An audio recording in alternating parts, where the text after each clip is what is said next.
game music, composing across multiple genres. He's also a winner of the inaugural APRA AMCOS Screen Music Award for Games for his score on the hellishly good strategy game Solium Infernum, made right here in Melbourne. Award-winning. Can we get a round of applause for that? And he is here to talk about soundtracks and strategies. Thank you, Michael. Thank you. Alrighty, good people. Let's get into it. And I want to start by talking about my pathway into games, because I actually didn't start writing for games until I was in my 40s.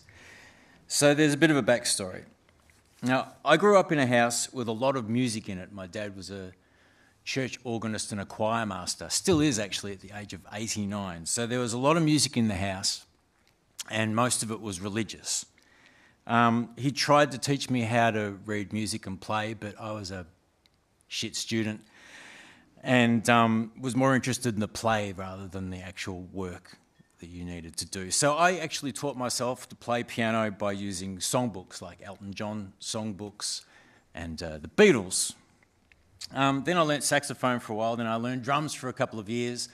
And then when I was 20 years old, a friend of mine put a bass guitar in my hands, and it was a total light bulb moment for me.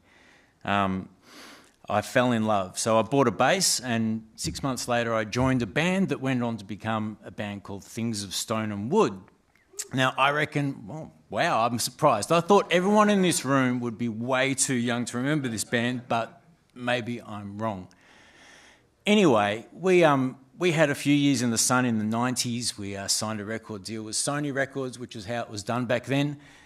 We made a couple of records, had a few hits. It was a crazy roller coaster of a ride. But I essentially spent my 20s in a tour van, recording albums. It was a lot of fun. And I could probably talk about my 20s for a long time, but it's not why we're here.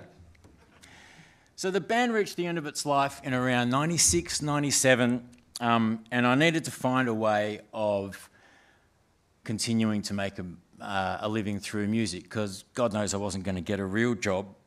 Now, these are the early days of home computer recording, and I had a PC with 4 gig of RAM in it, which was actually pretty good. In fact, you could only use 2 gig of that RAM because the operating system wanted to keep 2 gig for itself.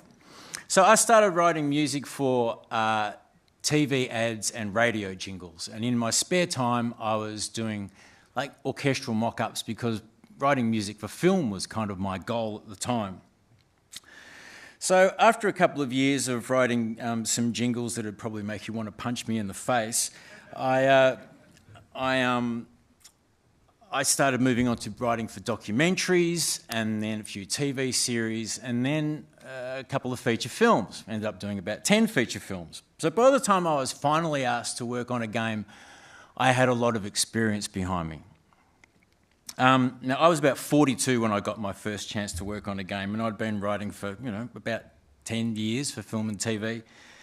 And at some point, a few years earlier, I just sent a series of cold emails out to game companies in Australia, just directing them to my website, letting them know of my existence. And one place got back to me, a guy called Jacek Tashevsky, who was at Taurus Games here in Melbourne.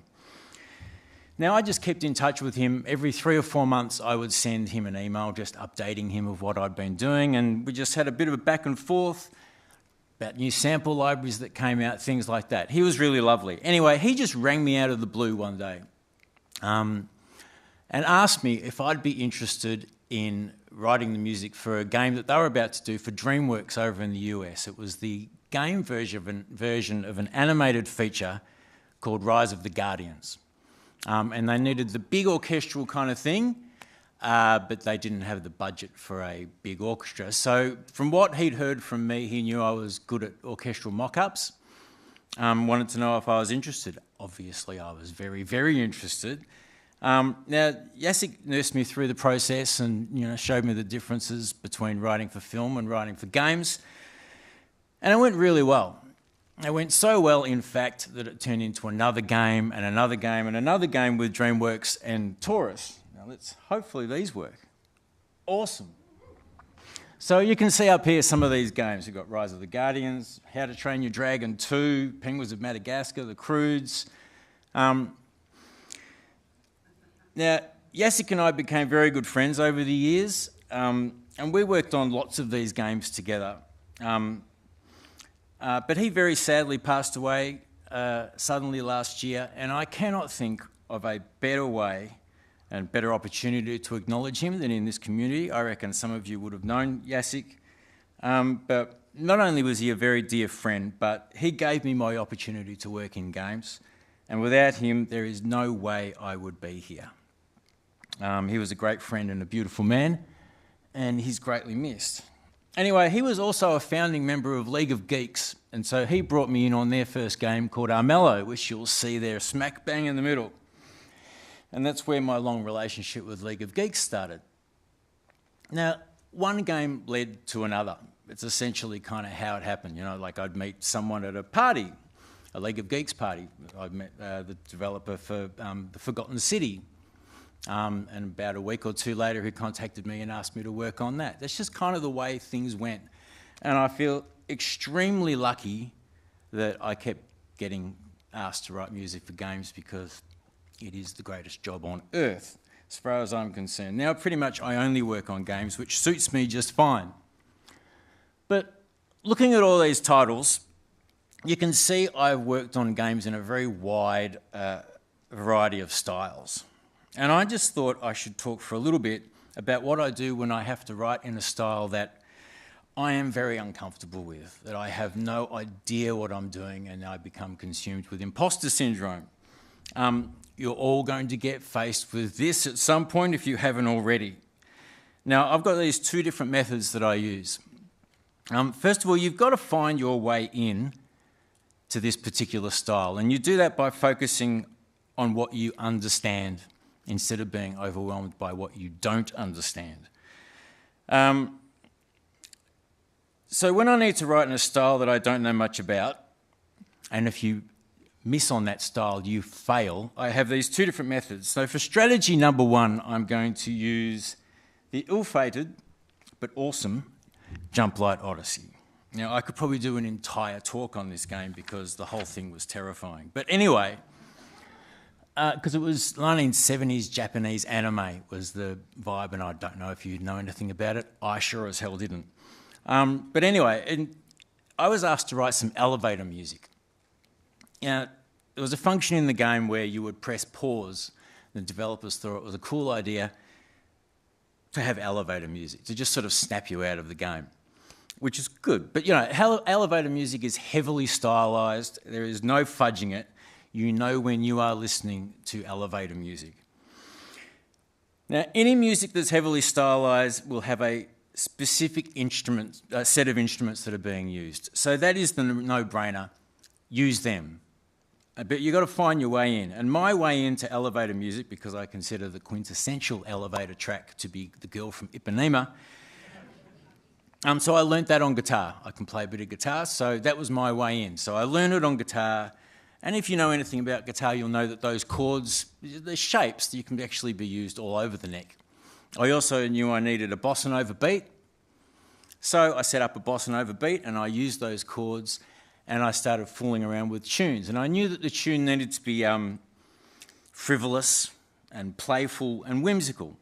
So I kept mucking around until I eventually came up with this. Once I had my tune, I coloured it in using the instruments of that style.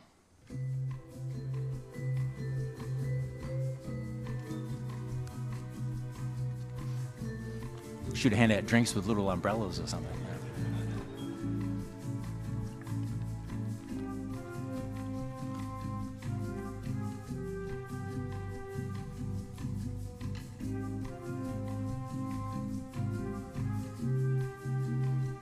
So you need to find your way in, right? Focus on what you do understand. Don't get overwhelmed by what you don't understand. Now, it's the end of 2 big days, so this is going to send you to sleep. So let's move on. The second example, I'm going to use the Penguins of Madagascar. Now, look, It's a well-established franchise, right? So there's zero wriggle room on the style for this. And I needed to write some chase music. Now, as part of my research, I was watching the cartoon series. So I was watching, came up to a bit where there was a chase, then I turned it off and went for a walk. And I wrote a continuation of the music in my head. Like writing a part B to a theme or a middle eight to a song. So I wasn't using their melody, but I was definitely copying the style of it. And it was just a continuation of the spirit of it. So I just kept singing the ideas that came into my head as I walked around. And then when I got home, I made this.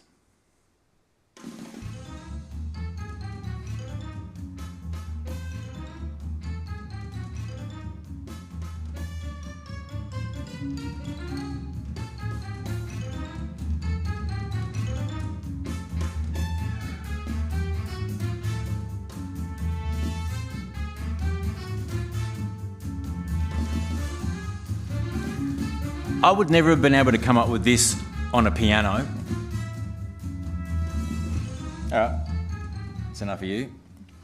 But I took the tunes that were in my head and I played them out using the instrumentation of that style. So it was very much inspired by, but it wasn't a copy. Do not steal. Look, there's no right or wrong way to make music, and there's lots of different, we've all got our different methods that we go by. And, you know, sometimes, honestly, the way I make music could sometimes be like that old saying that there's two things you don't want to see how they're made, laws and sausages. Because sometimes I'm just belting away on the keyboard trying to find the right notes. But the end result is the thing that matters, right? That is the important bit. So hopefully there's a couple of ideas that maybe, hopefully, can help you if you're ever faced with a style when you feel out of your depth. But I was fundamentally asked here to talk about my music for Solium Infernum, which is the exact opposite situation. Solium Infernum was so deeply in my wheelhouse, it was a lot of fun. All right. Solium Infernum was made by Melbourne studio League of Geeks. And I'm going to start by just going through the brief with you. Let's go through the whole process together. So Ty Kerry from League of Geeks, who was game director, he started by showing me this amazing artwork. We'll get back to why this one is important. But you'll see there's big religious tones, 16th and 17th century culture and grandeur, and it's very gothic. I mean, that's just wild, isn't it? Such a great mood. And he also had a couple of pieces of preliminary artwork that they were working on. And this is an indication as to how incredibly early I got brought in on this game, which is something I know we all absolutely love. Then he talked to me about a John Milton poem called Paradise Lost, which is an epic poem released in the 1660s, and it tells the epic tale, biblical tale, of Satan and the fallen angels who've been banished to hell. Then he played me this one and only piece of reference music. Now, this artwork, by the way, is from the finished game. I didn't want to just show you nothing but what I was working on at the time, because as you can see, the artwork is just utterly ridiculous. So here is Wendy Carlos. Now, she wrote the music for The Shining, and this is from A Clockwork Orange. She also wrote The Shining, to the music to that.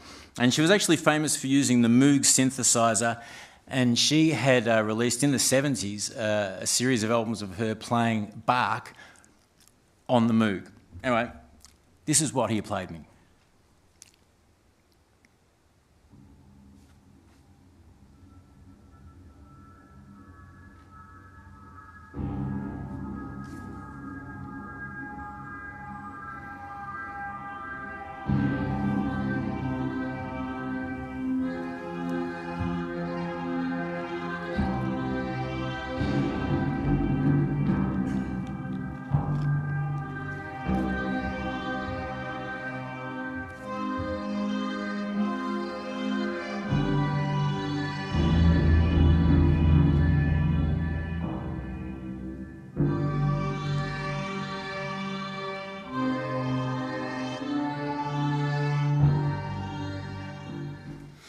So from that, I knew I needed to lean into the Moog synthesizer, and I knew I needed to be really dramatic.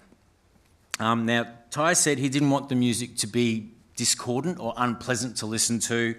Instead, he wanted me to capture what he called the dark majesty of hell.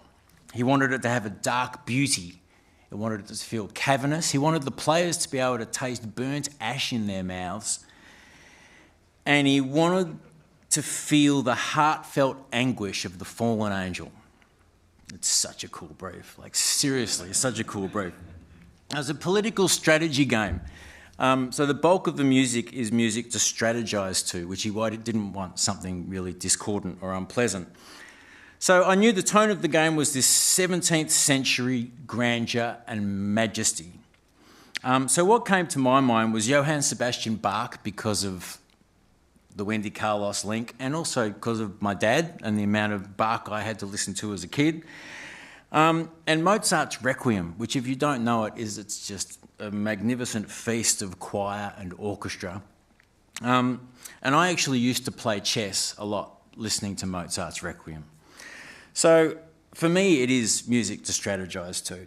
So I felt if I took the Bach-Mozart angle, I thought it would give the game grandeur and a sense of culture that would work really, really well. But I needed to incorporate the Gothic Moog thing. So I thought if I did a Requiem Mass, got that religious musical sensibility like a Requiem choir, if I got a Requiem Mass, but instead of your traditional orchestra or organ, just play everything on the Moog. So Moog and orchestra I was after. And so it was time to get started, because this is the fun bit, right? And for the Moog, I use this, the Arteria Mini Moog. Now, this is a great virtual model of the classic synth, and it doesn't cost more than my car. For the choir, I did a bit of research, and then I came up with this. This is the 8DO Requiem choir. And not only did it sound great, but the words and phrases are sung in Latin, and Solium Infernum is Latin for throne of hell. So perfect fit, right? So now the fun bit, putting ideas together. And we all have our different methods. This is what I like to do. I open up a completely new project file and I start gathering sounds that I think are going to work. So I open up an instance of the Moog and I played around with it until I found a sound that triggered an idea, and then just put down that idea until that idea was finished. Just following sparks of inspiration, that's all I'm doing. So then open up another instance of the Moog, keep fiddling around with it until I found a sound that sparked an idea, then I'd put down that idea until that idea was finished. No thought of trying to finish an idea. And then marrying the choir with it as well and just seeing how it all works. So it's like a stream of consciousness thing where there's no thought of finishing an idea, and I tend to not go back and listen to what I've been doing either, especially at the start of the day. And then after a few days, I'll go back and listen. I'll put a little marker on what I consider are good ideas, and then at some point go back and just polish them up a bit. Not a lot, but enough for human consumption. And then after a couple of weeks of doing this, and obviously it's deadline dependent, but I like to do this for a couple of weeks if I can. Then I'll have a collection of ideas that are essentially a conversation starter with the developer. Now what I'm going to do is play you some of those rough ideas, and I'm going to give you the feedback that I got from the geeks. Now these are rough, and I've been working with the geeks for many years, so I had a license to be a little bit rougher than you would if it was a developer you've never worked with before. That's my way of saying be nice. So there were 8 ideas, I believe, in my first batch, and for the sake of brevity, I'm going to only show you 2. But this is idea number 1.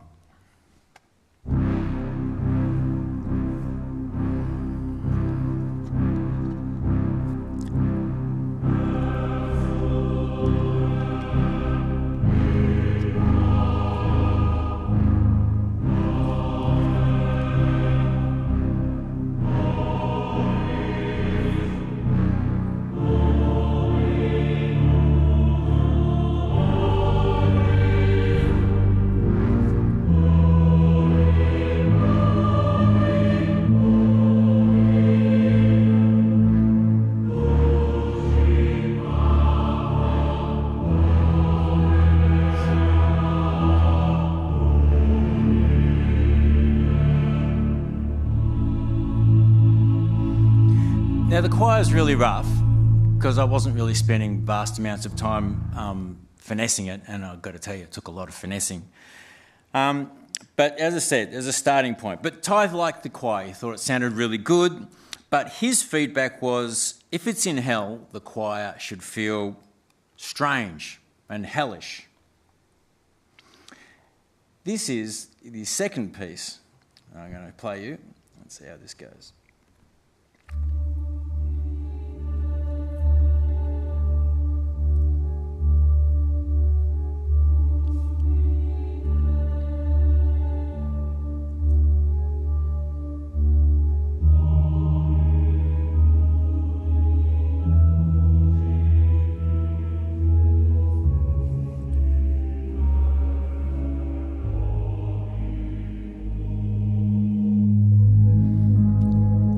Had the same issue with the sound of the choir, but what he didn't like was the Moog playing melody because he said he thought it sounded too sci-fi.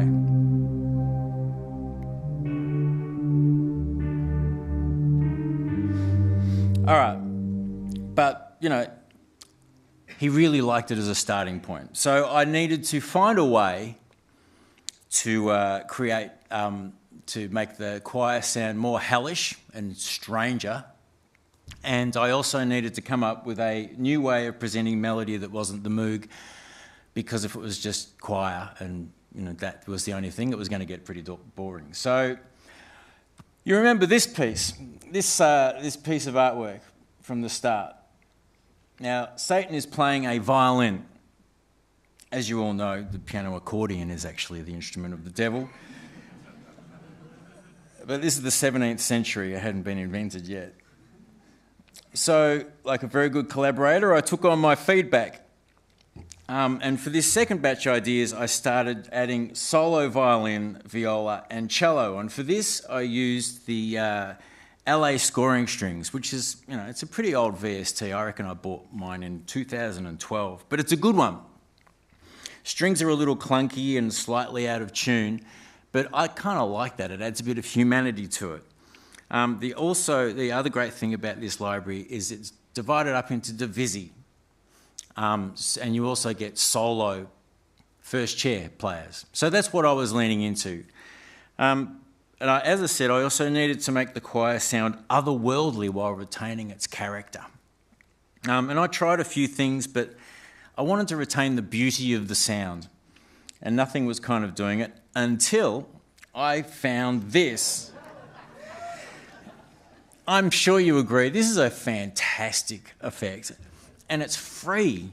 So if you don't have it, get it. And I fooled around with this until I got a sound that had these weird artifacts that felt kind of hot to me. You know, the heat haze that comes off the top of a fire, it sounded like that to me. But it still retained the beauty of the sound.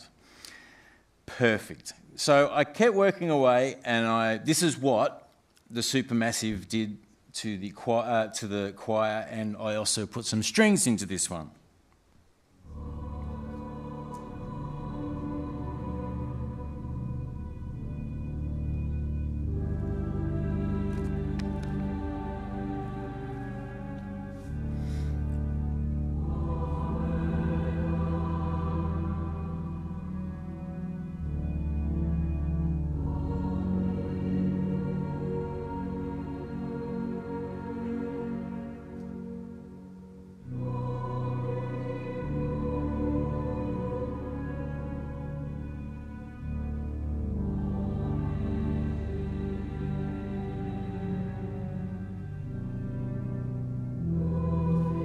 So the choir's sounding much better, right?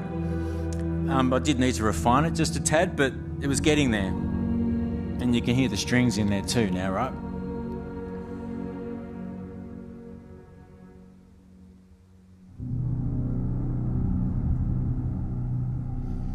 Natalie, you're absolutely right. The subs down here are amazing.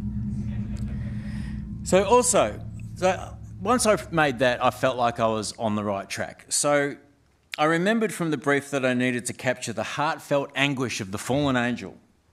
Now, this artwork wasn't around yet. It's from the trailer, but my God, it's amazing. So the heartfelt anguish of the fallen angel. So I started by making a sound on the mood that just felt empty of all joy, that sounded like burnt ash. And I played in a sequence of chords that felt to me like the anguish of the fallen angel. And I'm still in the experimental stage, right? So I wasn't using a click track or anything. As an aside, I tend to try not to use a click track, but that's a different kind of conversation. But I was still in experimental phase, right? So I've done this series of chords and I thought, okay, solo violin. So I played a solo violin from start to finish, all the while thinking I'll just go back and fix it. But I got to the end of that take and just went, yeah, it was all right. So I opened up a viola and did the same, and then opened up a cello and did the same thing, all the while thinking I would go back and fix it, and just allowing myself to be in the flow and allowing myself to make mistakes, which can be a really effective way to write. Anyway, I sat back and I listened to this.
Oh, thank you.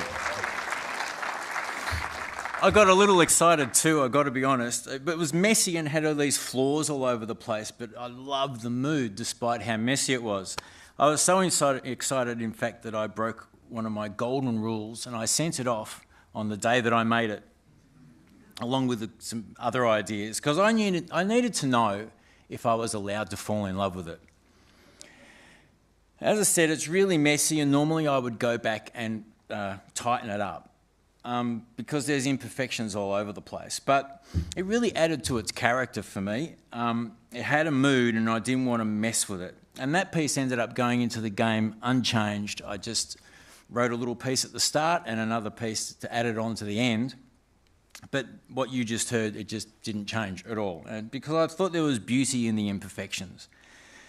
And I think it's an important thing to remember when you're writing, especially when you're using sample libraries in computers, because you've got these tools that you can be seduced by that like quantize to lock your music to a grid. And you can end up ironing out all the character because there's a character in the performance. So computers can help you do amazing things, but there's beauty in the imperfections. And that moment of inspiration does have a character that you may never be able to capture again. So yes, Ty loved what was going on, and it was time for a meeting to get down to some specifics so that I knew what I really needed to be writing music for. Now, this is the main screen, really, of Solium Infernum, and it doesn't really get changed. You spend hours and hours on this thing, in this screen. So my task was to put together pieces of music that were about 10 to 15 minutes in length, which is unusually long, for gameplay music. I also needed to come up with a few other bits and pieces, like, winning the game, losing the game, and the main menu. So yeah, the main menu. Now, I still hadn't come up with the main theme yet. It was starting to freak me out a little bit. And as easy as the music came out of me for this game, the main theme was an absolute bugger. Anyway, so, you got to keep moving forward. So I started writing gameplay music, and it actually flowed out really, really easily, and it was a lot of fun. For example, I figured if I was in hell, Satan should make an appearance. So I used this plugin from Isotope that dropped my voice down an octave, and it made me sound like Satan. which I highly recommend. It is actually great fun. But I needed something to sing, so I grabbed the John Milton reference that I talked about before. I Googled it, and I Googled it in Latin. And I sang little phrases out of the poem in Latin, well, kind of in Latin. My pronunciation must have been just shithouse. But anyway, I ended up with this.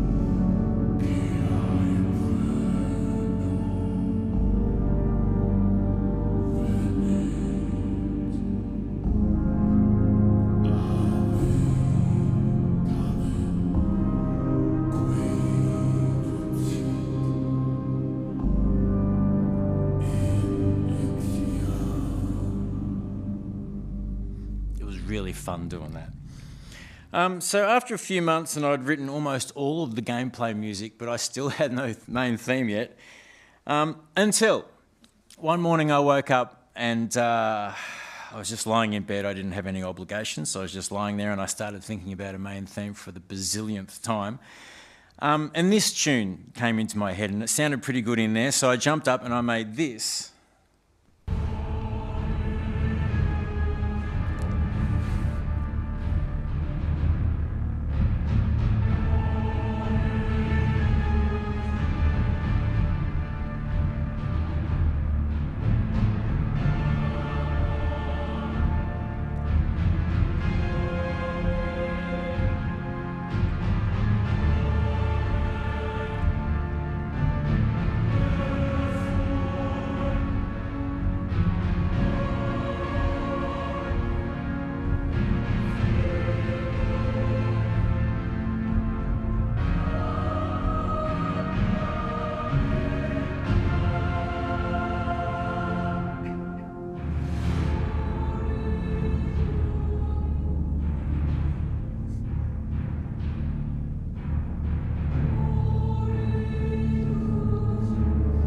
So that became the start of the main menu music, and what Geeks wanted was to have your main menu. Oh, thank you.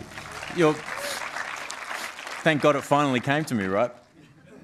To have the main menu music, and so if someone actually went off and made a cup of tea, that when they came back it still wasn't blasting at them. So we had that A section, and then once it played out, there was a B section loop that took its place that was more atmospheric. So now that we had our main theme motif, main theme thingy, I started retroactively inserting it into all the gameplay as if I'd had it all along. And I would have got away with it if I hadn't just fessed up in front of all my peers. Now, if you want to hear a more in-depth talk about this game, then go to YouTube and look at my GCAP talk from last year, because I really do bang on about it. It's quite thorough. Some may say too thorough, but I want to keep moving. Because I would like to finish with my 10 composer commandments. Now, these are the rules I try and live by. Well, I guess I do live by. And, since Amy, who very cleverly titled this talk, Composing a Career in Games, I felt like I should sort of share the things that I do that, I figure have some sort of, they contribute somewhat probably to why I keep getting asked. So hopefully you get something out of these. Commandment number 1, thou shalt not resist feedback and changes. This could also be read as thou shalt leave thy ego at the door. If you resist feedback and changes, this is not the job for you. This is a collaboration. And it's just not your music. Plus, if you resist these feedback and changes, look, you're robbing yourself of opportunities to actually learn something new and to grow as well. If I'd resisted the feedback and changes for Solium Infernum, it just would not have been as good. It's as simple as that. Thou shalt be part of the team. I'm a little bit shit at this one, I've got to be honest. Now, in most situations, as a composer, you are a contractor. And so you're really not part of the team. So it's very easy to work on a game and meet practically no one. I've done it on several occasions. But working on a game is a great networking opportunity, so make the most of it. Attend the team meetings even if you don't really have to be there. Go to the social gatherings. The producer or the artist from that game could be at a different studio next year, or they could be working on their own game. So don't be shy. Thou shalt put tax aside. Now, I know this isn't much fun, and I'm also kind of shit at this one, but if you are responsible for your own tax, set up an account and don't touch it. Put 30% of what you earn into that account. It's not yours. It belongs to the tax department. When you are quoting how much money you want to get paid for a game, don't think of it as the amount that you've said. Subtract 30% from it. All right? And it can take a long time to catch up if you fall behind on your tax. Trust me, I know. Thou shalt not send music the day you made it. It probably should be thy made it, actually. But it's great to listen with fresh ears. Most of the time I'll listen with fresh ears and I'll just send it. But sometimes you'll catch something and you'll think, I could be better. Because you want to make the best music you possibly can. You really do. All right.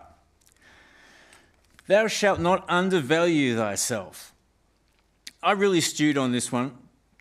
But look, money is tricky because in many ways it's the Wild West and there's no set rules. And what you're willing to work for is quite often butting heads with a developer's budget. But my advice is don't undervalue your music because you're setting a really bad precedent for yourself and the entire composer community when you do. But what I want you to understand is it's a negotiation, right? There are lots of things that you can negotiate if your fee doesn't match the budget. Now, people tend to be really guarded about what they charge, but it's not very helpful, is it? In the almost 15 years that I've worked in games, I've been paid anywhere from $200, $300 per minute of music to $1,500 per minute of music, and that's not in chronological order. You've got to read the room when you're talking to the developer. If you're working with a small indie, it is going to be a very different budget than if you're dealing with a team of 50, 60 or 70 people. And you need to get a sense for it. And I wish I could be more helpful than that. But this should highlight that there is no standard. I really would love to give you some sort of silver bullet as to what you're worth. I don't know what you're worth, but you need to think about what you're worth. But what I can tell you is if they don't match, you're better off not doing it. As in, if you feel like you're being taken advantage of, changes are going to start to shit you. You might not be doing the best job you possibly could. And then what was the point if it wasn't actually a really good advertisement for your skills? There are things you can negotiate. There's the rights to the music. Retain the rights in every single possible chance that you can. If the game does well, you can earn some money from soundtrack sales. You can get that 30 or 40 cents from Spotify at the end of the year. Make sure you retain the copyright to the music because the developer only needs a license to use it in the game. So it's far more complicated than just how much money you're getting paid per minute of music. There's rights in different countries. It's complicated. And I know Pash tried to clear up stuff through APRA yesterday in front of you all. It's murky terrain, right? It's hard to understand. I've been doing this a long time. I still don't really understand it, to be honest. Sometimes you'll be working on a game where the developer has already actually signed off those rights. They signed off the rights before they even brought a composer on board, but that's part of their deal. So you'll have no choice, but just make sure you're being compensated in a way that you're happy with. I hope that helps. I really do. Thou shalt be part of the community. So you're here already, so I guess you already know this, but attending things like this is fantastic. GCAP is an awesome thing as well. It's such a good community. Seriously, these last 2 days, it's just been a lot of fun because this is a wonderful community. So be a part of it, celebrate the success of others. This is not a competition. And we're bigger and better and stronger when we work together and we lift each other up and we share information. Thou shalt be great to work with. This isn't just about, implementing changes and doing stuff and not having an ego. Game devs have so many balls in the air. It is a total shit show.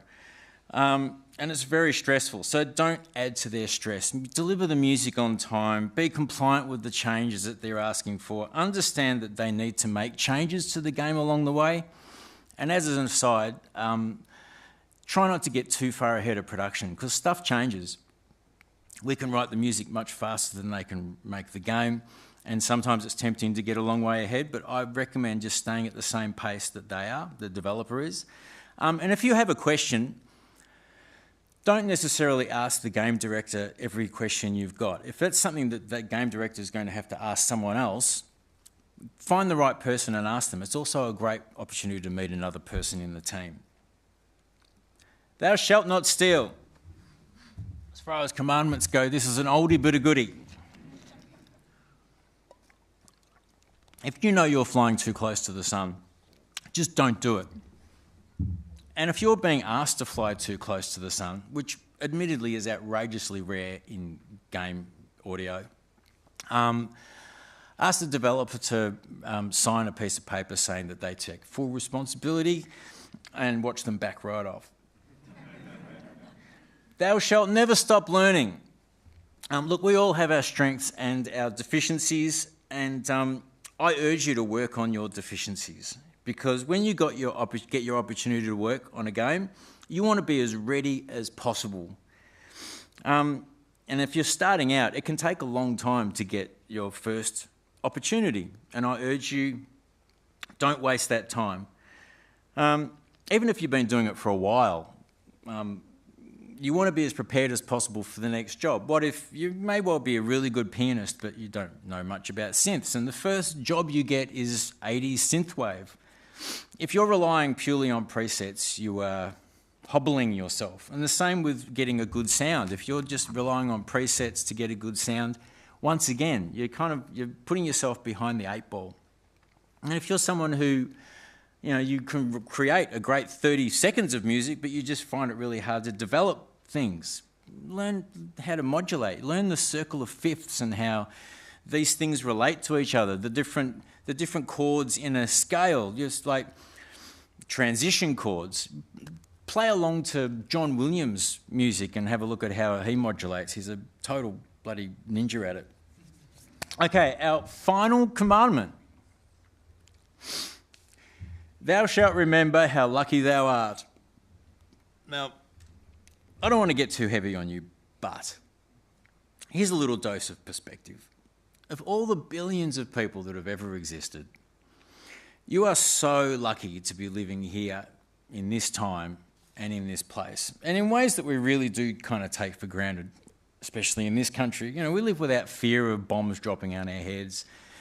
We're not getting dragged off to war. Our kids aren't getting dragged off to war. And in the huge span of humanity, this is outrageously rare. And we live at a level of luxury that we totally take for granted as well. Hot showers have only been commonplace in homes for 65 years. Before that, it was cold baths or sponge baths. And don't even get me started on dentistry. So we are living at a very lucky time.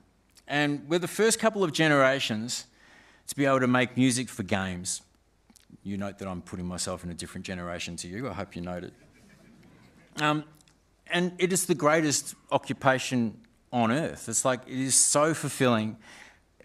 Games are so inspiring to write music for. And you can do it without knowing music theory or without live players, without an expensive studio. you can create something amazing with the tools that you have available to you. So we are living in a great moment in time to fulfill ourselves artistically. And the possibilities are endless, really, seriously. You are incredibly lucky, so appreciate it and make the most of it. All right, I reckon that's enough for me. I want to thank you very much for listening. And I'm going to be over here answering any questions you have, and I am a completely open book. If there's anything you want to talk about, whether I've just talked about it now or something I haven't, far away. Let's keep it PG, though. Let's go.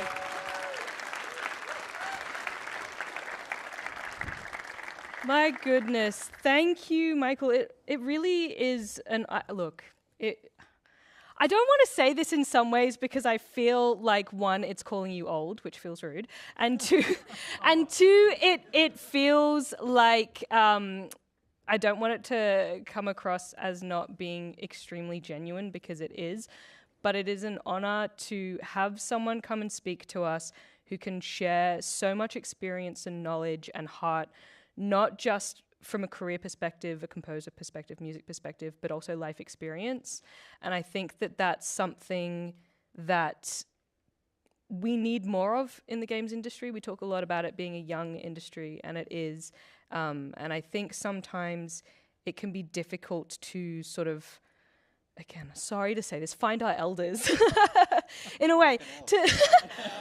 You're not that old, but in comparison to a lot of the games industry, maybe you are. But I think having people who have lived a whole life looking at lots of different perspectives and bringing that to the table, I think is really important. Because you're right, it's very easy to lose perspective and get very angry about things that are happening in, your career, your circles, which fair enough. But I think sometimes when we zoom out, that can be very important too. So That's true, but that kind of felt a little bit like a roasting as well. So I have been told by my sister, actually, that I'm the human personification of blunt force trauma. I don't mean to be, I'm just direct. I like it. Go for it. But you'll always know what I mean. And that's something to be celebrated. No, it's important to have leaders. I'll say it that way. Thank you. Thank you. I appreciated the comprehensive overview that you gave of showing off the breadth of cultural knowledge that you have, pulling from lots of different sources. Do you think that that's something that's important to do kind of actively, to maybe listen to things, watch things because it's culturally important, or is that something you just naturally do? Well, any sort of job I get tends to send me on a journey of discovery, and that's one of the things I love about this gig is, say, take Jump Light Odyssey, which I was talking about before, like 1970s Japanese anime music. It's fucking beautiful. It's amazing. It was really intimidating because it's so beautiful. But I wouldn't have been able to go on that journey if someone hadn't pushed me in that direction. So this is thou shalt never stop learning, right? It's a really big part of it. You need to be interested and interesting, I reckon, in life. And this job actually really pushes you into those areas. Something I love about it.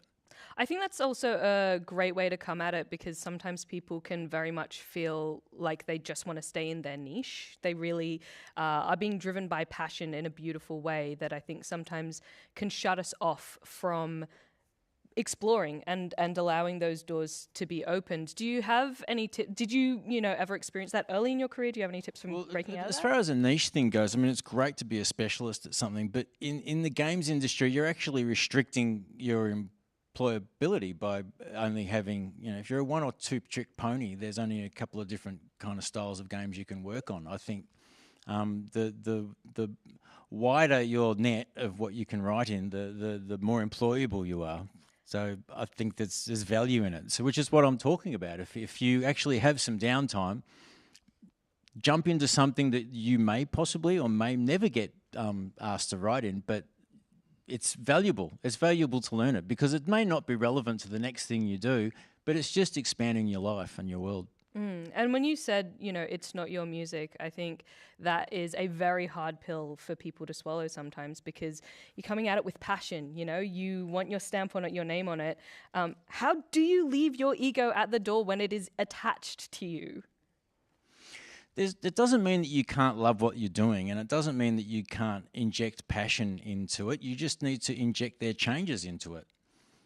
I don't see them as mutually exclusive things. So if anyone ever asks me to make a change, I inject every bit of love and passion that I have into that change.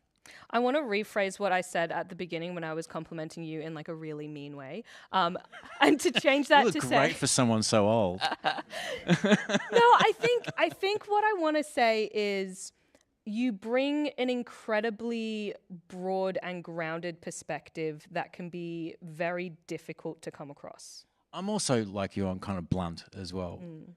So I'm quite happy to tell people.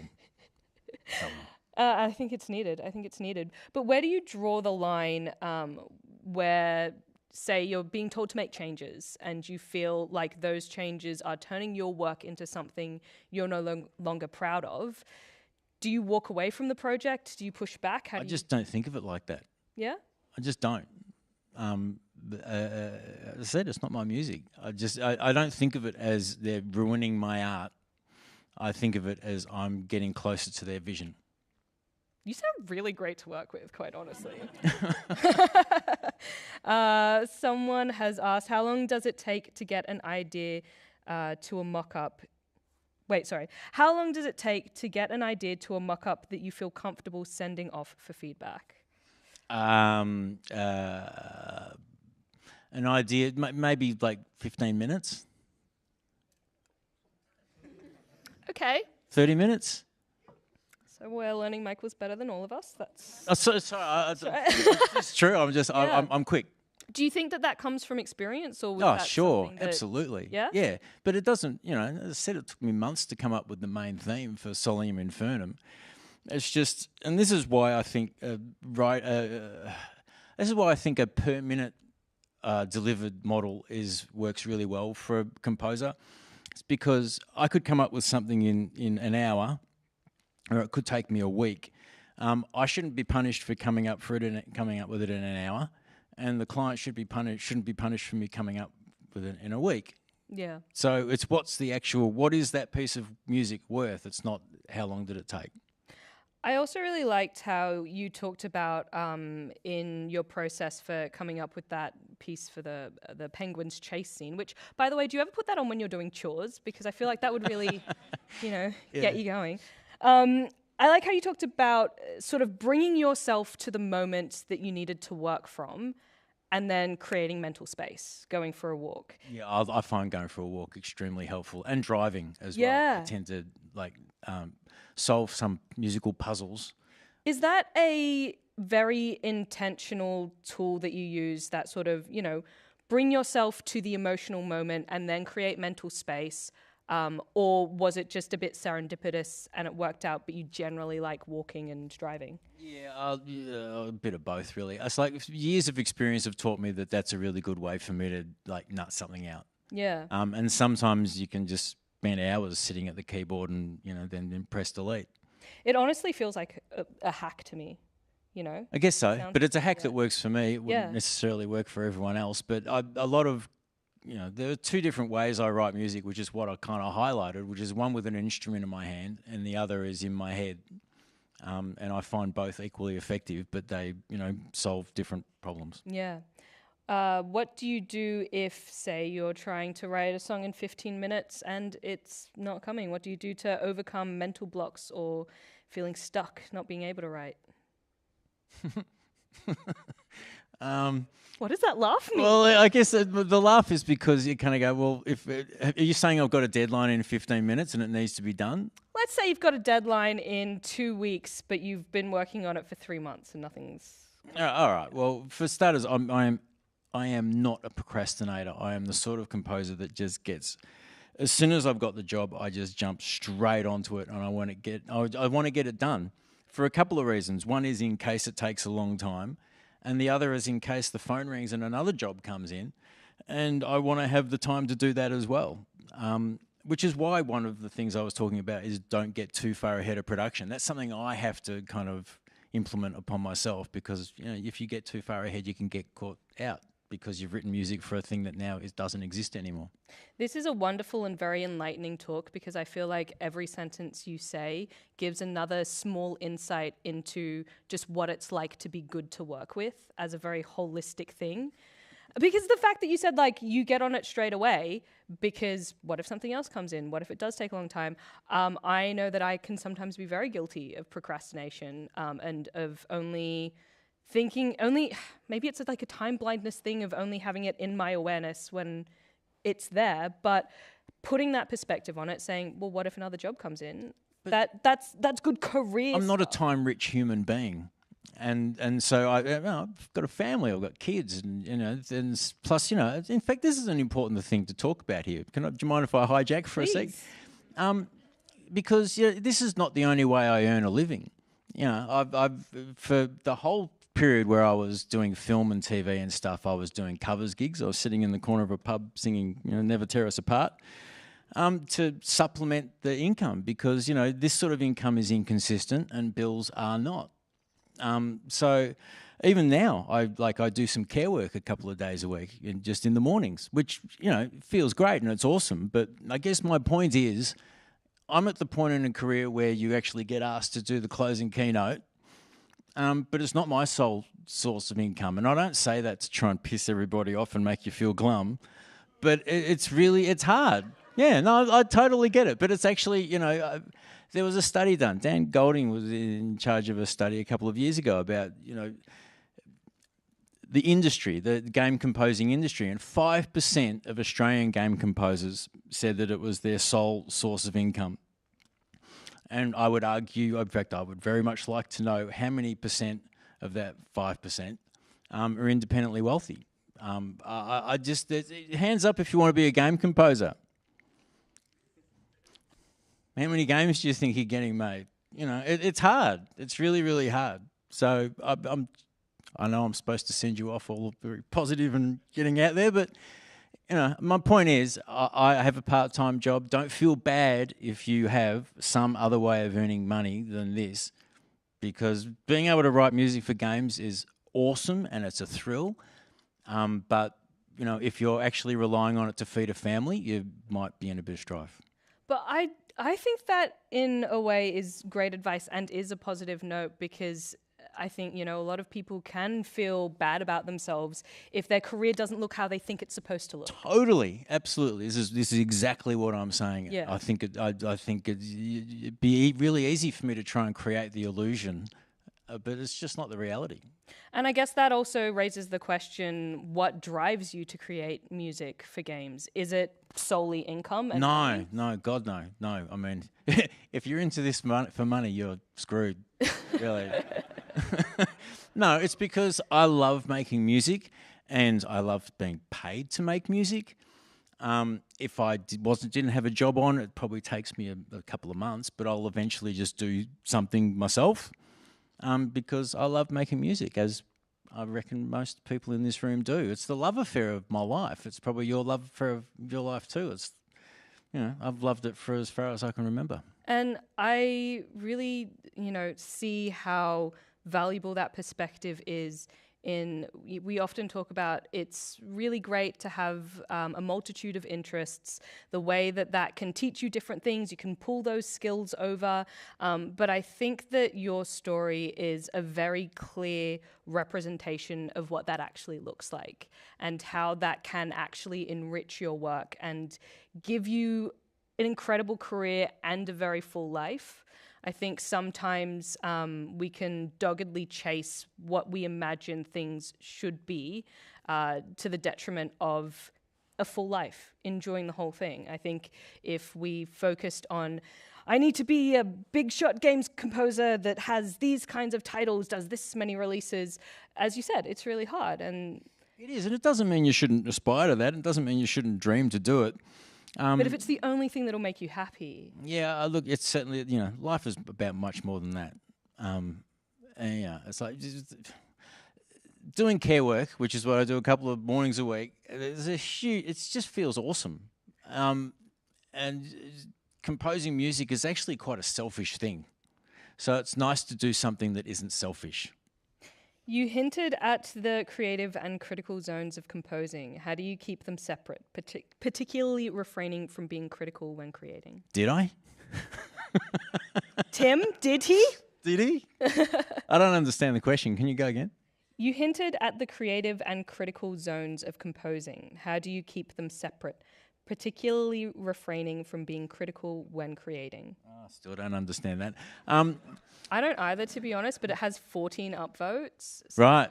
Okay. Can anyone translate that for me? When you're making ideas, you said you didn't review them, you didn't go back. How do you not do that? Awesome. Self-control. Just say no. Because I know that if I know I will come up with better things if I'm not just reminded of what I just did. But the other interesting thing about that process is how often I end up repeating myself. And it may not be note for note, but sometimes it actually is note for note. That like a week apart, I've come up with pretty much exactly the same thing. And you've got to think that there's something in that. That makes it fate, doesn't it? Yeah, but Means just it was meant to self-control be, is the yeah. answer to your question. I also love when you said, you don't send music the same day that you make it. Listen to it with fresh ears. Mm-hmm. I would like to add to that, on your point of be good to work with, maybe don't send an email about something that you're angry about in the same hour that you wrote it. What is your vibe on that? Oh, I couldn't agree more. If you've got a bit of an attitude in your letter or in your email, wait till tomorrow. Totally, just wait till tomorrow. And you know if you've got a little bit of attitude in it, and it might just be a little snide kind of thing, but the developer doesn't need your shit. How are you so humble? That's, honestly, like... I don't know, I don't necessarily feel that humble, but thank you. But how are you so willing to genuinely put your ego aside in order for the project? Because we all want to do good work, but I think the tendency can be to feel like, almost like there's a slight when the work isn't going the way that you want it to, yet you seem to be able to really decouple yourself from that and make it about somebody else's vision, or make it about the work in a way that decentralizes you in a way that I find quite remarkable, personally. Okay, well, it's probably just who I am. I don't know if there's any bass players out there, but when you're a bass player in a band, it sort of tends to be the role of the bass player too. You don't insist upon yourself, and you're kind of the glue that glues the melody to the drums, and maybe it just suits my personality. You were raised right. Don't get me started. I'm just joking. Should I lie down? That's just a joke. And last question for you. It seems like the gaming industry is diminishing or becoming quite indie focused. Have you noticed getting less work, and how would you navigate that? I am fortunately not getting less work, which I am outrageously thankful for. But how would I navigate it? I would turn up to things like this. I would talk to people. I'd go to GCAP and I'd hang out and I'd talk to people. And while I was doing it, I wouldn't try and sell myself. I would just get to know people and be interested and interesting, and just see where that kind of leads. Well, I would like to point out that you're a great example of how sometimes simply talking and saying what you actually think is selling yourself.